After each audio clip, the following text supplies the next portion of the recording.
Marami pong nagsasabi na mukhang makakahabol sa kanilang dragon baby. Sina Derek Ramsey at Ellen Adarna. Pinag-uusapan hanggang ngayon, nung nakaraang Father's Day, hindi nag-post si Ellen Adarna ng pagbati sa ama ng kanyang anak na si Elias Modesto. Let's go!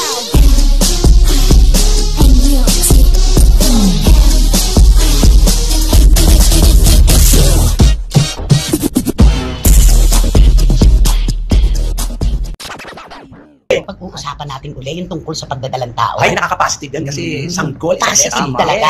Every baby is a blessing. Siyempre po, ang dami-dami din ngayon na humuhula. Pero wala pang katiyakan dahil wala pang nagsasalita na sino man sa dalawang tao na pinagtutuunan natin ng pansin. Yes. Marami pong nagsasabi na mukhang makakahabol sa kanilang dragon baby. Sina Derek Ramsey at Ellen Adarna. Ito maganda, pinagplanuhan talaga. Talaga kung ano yung gusto nila mangyari, ito talaga. Kasi bibigyan tayo ng clue na I can't wait. Diba? Yun lang ni Derek. I can't wait. Diba? I can't wait. I can't wait forever. Napunta naman dito ang ano talaga. Hindi nakakatuwa kasi dapat lang naman magkabuo na ang kanilang pag-iisa. At kabangabangin kasi parehong gwapo at maganda.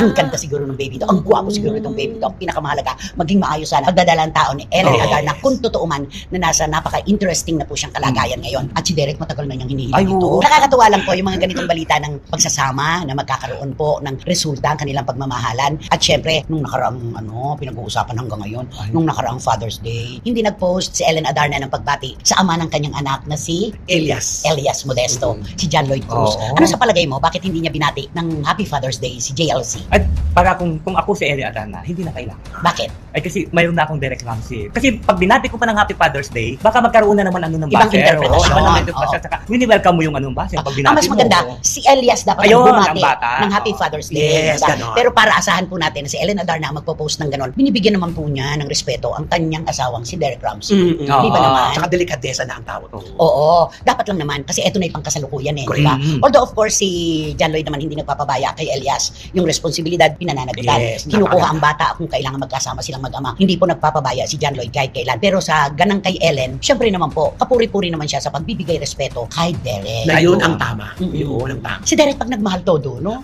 Grabe. Actually, at saka walang naliling sa kanya pag meron siyang yung one woman man. yun ang pinakamaganda sa kanya. Kung tinignan parang babaero pero hindi. At saka seryoso na talaga. Seryoso. Pagka nagmahal siya. Diba yung dati niyang pinagmahal, talagang tudo-tudo ang pagmamahal. Sino to? Sino? Di ba si Sino yan? kaibigan mo? Sino kaibigan ko? Sino? Si Torres daw. Si Torres. Baka si Andrea. Oo, Torres. Torres. Sabi, kaibigan mo si Torres. Tourist guide ba ito? Di ba kaibigan nila ni Parang sa airport. Ay, oo. Meron daw pasahero, sabi ro nung tagadala ng Sir, tourist man kayo? Hindi Santos man ako. Ayan isip kong bigla. Oo nga. Kaibigan namin ni Tito Manny Garcia at Tito Talarski. Diba? Pero noon yun. Tapos na yun Oo. Ando na yun. Oo nga. Pero di ba nakikita kasi natin si Derek na talagang Derek. mahal. Si Derek Ramsey talagang. Kasi direct Tom na ba sinasabi mo Kapag na mo mahal. Ay! Ay, naman kami ba yung hinahamon mo? Hinahamon mo ba kami? Take two ka na naman. Natural. Patayin mo yung camera dito. Para walang lumabas dito, puro black lang. Diba? Hindi ba ganun talaga si Derek Ramsey? Hindi ba nakikita naman tayo magmahal siya talagang tudo-tudo, seryoso. At isang babae lang. Pag minaraga, ikaw Di ba lang. sinabi ko ni Romel yun? One woman man. Di ba? Where are you, Wendell? Are you with us? Inuulit ko lang Hindi. At saka isa pang kapuri-puring katangian ni Derek Ramsey, yung pagiging totoo. Ayun naman. Pag meron pong issue, mga kachika, tungkol sa kanya, hindi yan magdadamot. Hindi siya nagdadamot ng kanyang pahayag. Ididiretso niya kapag mali, aaminin niya kapag totoo'y lumalabas. Yan ang gustong-gusto ko sa kanya. Napaka-prangka. Oo, at saka may paninindigan. Yun ang pinakimula sa lalaking paninindigan mo. Lahat ng nangyayari sa buhay mo. Totoo yan. O baka sabihin mo na naman, may paninindigan siya. Hindi katulad niya nung in-interview niya siya, di ba nung tinanong mo, diretso ang sagot niya, Ay, di tungkol ba? kay Richard Oo, Gutierrez. di ba diretso ang Siya sagot nagbigay niya? linaw nun Oo. Dati-dati hindi kagandahan yung mga issue lumalabas kay Richard Gutierrez.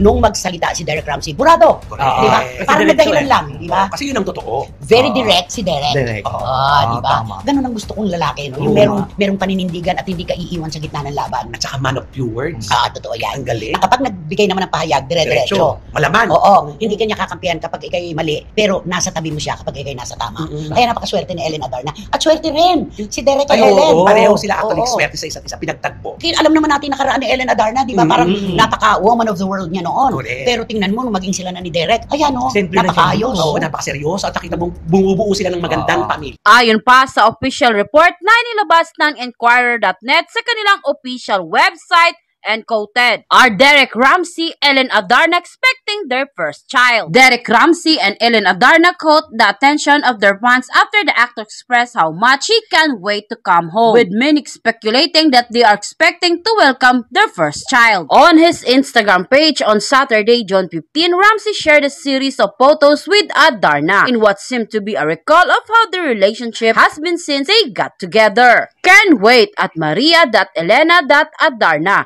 Alam mo na, you know it, lol. Ramsey wrote while tagging Adarna's page in a caption. Adarna then replied to his post in the comments, saying, "When are you coming home ba? Lol." Fans of the couples then swarmed to the comments, with most of them wondering if the couple are indeed expecting their first child. Meanwhile, broadcast journalist Karen Davila and celebrity photographer Pat D. seemingly showed their excitement for the couple. Ramsey and Adarna tied a knot in November 2021 after a whirlwind romance. Both of them have a child from former relationship. The actor revealed in December 2023 that he and Adarna were to welcome her first child, but the later suffered in a miscarriage. The actress later confessed that Ramsey's revelation made her suffer from anxiety. In June last year, Adarna said she quit smoking to prepare her body to get pregnant. Ayon pa sa official report na inilabas ng bandera sa kanilang official website and quoted, "Ellen, buntis raw sa anak nila ni Derek. Natupad ang wish sa Year of the Dragon." Buntis na si Ellen Adarna. Ito ang ibinalita ni OG Diaz sa Showbiz Update vlog nila ni Mama Loy, kasama si Joseph Foco na i-upload kahapon Linggo. Una, ay pa-blind item pang binanggit ni OG ang tungkol sa aktres na buntis ngayon. Pero binitin muna ni OG kung sino dahil bigla na siyang nagpaalam sa vlog nila, pero ipinaalala lang ni Mama Loy kung sino. Anya, "Narinig ko lang naman to, hahaha." Hirit ni Ate Merena, "Ayan ka na naman Kuya OG sa narinig." Sagot ulit ni OG, "Hindi narinig ko lang at saka wala namang diferensya kung magbuntis man siya dahil may asawa siya at sobra nilang mahal ang isa't isa.